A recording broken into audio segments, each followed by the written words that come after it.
Hello students, आज के video में हम क्लास 9 मैथमेटिक्स के एक्सरसाइज 1.2 1.2 के सभी प्रश्नों को हल करेंगे। आइए हम इसकी शुरुआत करते हैं इसके पहले प्रश्न से। देखिए, पहले प्रश्न में कह रहा है कि दिए गए कथन सत्य हैं या असत्य हैं। यहाँ कुछ कथन दिए गए हैं, 1 2 3 कथन दिया गया है। इसमें यह बताना है कि यह कथन सत्य है या असत्य है। कारण के साथ अपने उत्तर दीजिए और साथ ही साथ हमें कारण भी देना है कि कौन, अगर ये उत्तर सत्य है तो क्यों सत्य है और यदि असत्य है तो क्यों असत्य है, कारण भी हमें देना है। तो आइए हम इसके पहले स्टेटमेंट पे चर्चा करते हैं। पहला स्टेटमेंट है, प्रत्येक अपरिमेय संख्या एक वास्तविक संख्या होती है। फर्स्ट स्टेटमेंट है, प्रत्येक अपरिमेय संख्या एक वास्तविक संख्या होती है। अब देखिए, अभी हमने आपको वास्तविक संख्या का डिफिनीशन कल के वीडियो में बताया था आपको कि वास्तविक संख्याएं किसे कहते हैं।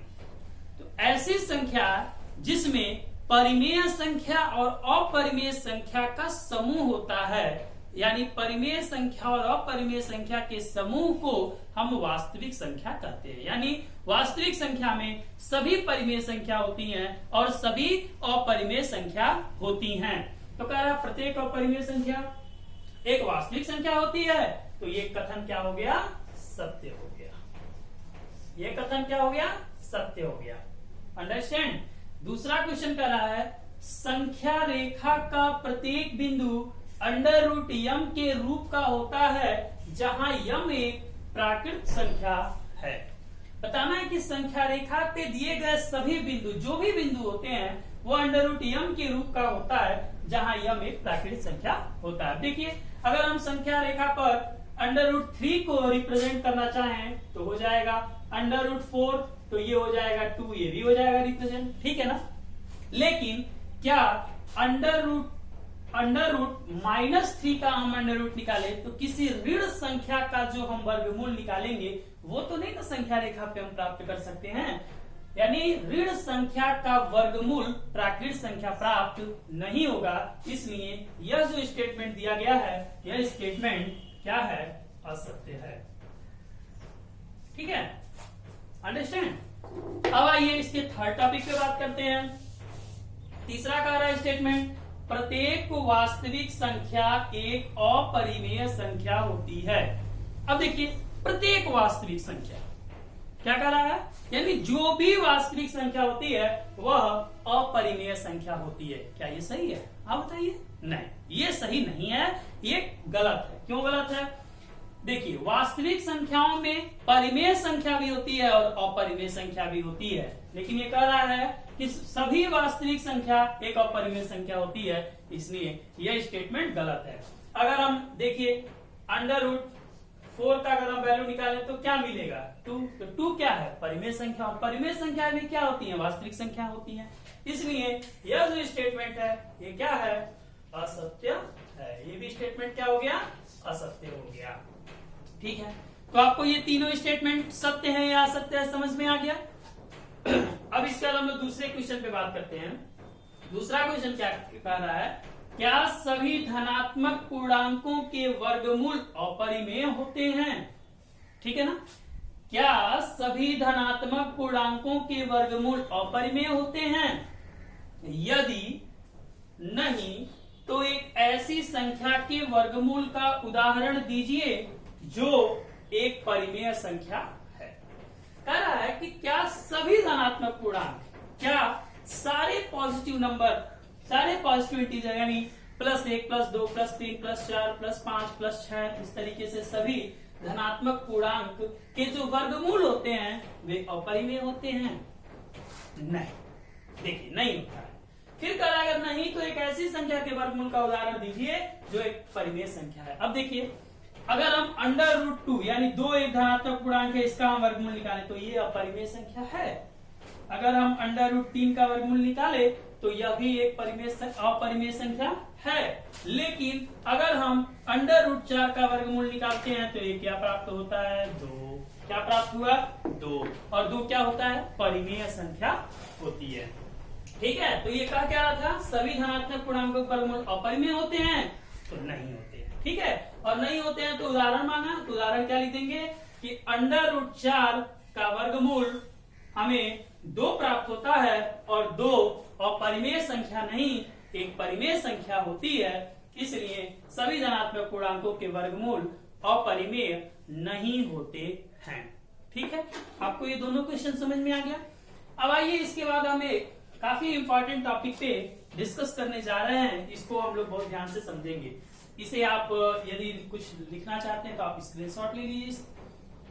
ठीक है, चलिए अब इसके बाद हम लोग इसके अगले पे बात करते हैं। थोड़ा हम लोग बहुत ही इंपॉर्टेंट टॉपिक पे बात करने जा रहे हैं। वह हमारा टॉपिक यह होगा कि किसी भी अपरिमेय संख्या को यानी √2 इसे हमें नंबर लाइन पर रिप्रेजेंट करना हो, संख्या रेखा पर रिप्रेजेंट करना हो, तो हम कैसे रिप्रेजेंट करेंगे, इसके लिए आइए हम डिस्कस करते हैं। ठीक है, अगर मान लीजिए हमें √n को संख्या रेखा पर प्रदर्शित करना है, तो सबसे पहले हम संख्या रेखा पर √n-1 को प्रदर्शित करेंगे, यानी √n-1 के स्थान का निर्धारण हम लोग सबसे पहले संख्या रेखा पर करेंगे। अब आइए एग्जाम्पल के तौर पे हम समझते हैं कि यदि मान लीजिए हमें √2 इसे एक संख्या रेखा पर प्रदर्शित करना है, तो सबसे पहले हम लोग क्या काम करेंगे, तो सबसे पहले ये होगा हमने क्या कहा n-1, यानी n के जगह पे क्या लिखा गया है 2, तो यहाँ पे हम क्या करेंगे √2 - 1 यानी √1 का मान 1। तो संख्या रेखा पर पहले हम इसका मान निर्धारण करेंगे।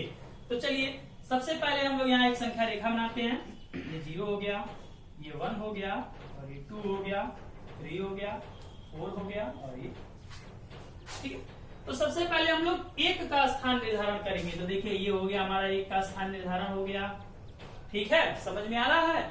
अब यहां से हम क्या करेंगे, यह जो 1 है इस रेखा के साथ एक लंबवत रेखा खींचेंगे जिसकी लंबाई इस 1 एकक के बराबर ही होगी। ठीक है, यानी जितना लंबा ये है इतना ही लंबा यहाँ हमें रेखा की रचना करेंगे, और इस प्रकार इसकी रचना करेंगे कि यहाँ पर ये समकोण बनाता हुआ प्रतीत हो। ठीक है, अब चलिए इससे हम यहाँ पर इसको मिला देते हैं। ठीक है, अब देखिए अगर ये A हम इसको लिखते हैं, इस पॉइंट को B लिखते हैं और इस पॉइंट को C लिखते हैं, तो ये कौन सा त्रिभुज बनेगा, यह एक समकोण त्रिभुज का निर्माण होता है, एक समकोण त्रिभुज बनता है। तो हम क्या लिखे, इसका प्रूफ देखिए, समकोण त्रिभुज ABC में हम जानते हैं कि समकोण त्रिभुज में पाइथागोरस का एक प्रमेय लगाया जाता है, आप इसे पहले भी पढ़े हैं। तो इस समकोण त्रिभुज में AC इसका कर्ण होगा, BC इसका लंब होगा और AB इसका आधार होगा। तो हम क्या लिखेंगे, पाइथागोरस प्रमेय से, पाइथागोरस प्रमेय। ठीक है, पाइथागोरस प्रमेय से तो क्या होगा, AC square equals AB square plus BC square. ठीक है, अब AC का तो मान पता नहीं है, तो यहाँ छोड़ दीजिए आप। AC स्क्वायर बराबर AB का वैल्यू क्या है 1, और 1 का स्क्वायर कर दीजिए। BC का भी वैल्यू कितना 1 का स्क्वायर कर दीजिए, क्या मिलेगा 1 + 1 क्या मिला 2, और यहाँ क्या हो गया AC स्क्वायर और AC प्लस क्या हो गया √2, यानी AC की वैल्यू कितनी आ गई √2। अब हम लोग प्रकार के माध्यम से क्या करेंगे, एक उसका नुकीला पॉइंट यहाँ पर और पेंसिल यहाँ की दूरी लेकर यहां से हम लोग चाप काटेंगे। ठीक है, अब ये चाप जहां पर कटता है यही बिंदु √2 को प्रदर्शित करता है। अब आप सभी इसका स्क्रीनशॉट ले लीजिए, इस चीज को समझने के लिए अपने अपने फोन में इसका स्क्रीनशॉट ले लीजिए। ठीक है, अब इस तरीके से हम लोग अपरिमेय संख्याओं को प्रदर्शित कर सकते हैं। अब आपकी किताब में क्वेश्चन दिया हुआ है, जो क्वेश्चन नंबर 3 है कि √5 को संख्या रेखा पर प्रदर्शित कीजिए। तो आप सभी लोग √5 को संख्या रेखा पर क्या करेंगे, प्रदर्शित करेंगे और इसको जरूर लगाने का अभ्यास करेंगे। √3 को भी बताने का पूरा प्रयास करेंगे। आज के वीडियो में बस इतना ही। तब तक के लिए आप सभी का बहुत बहुत धन्यवाद।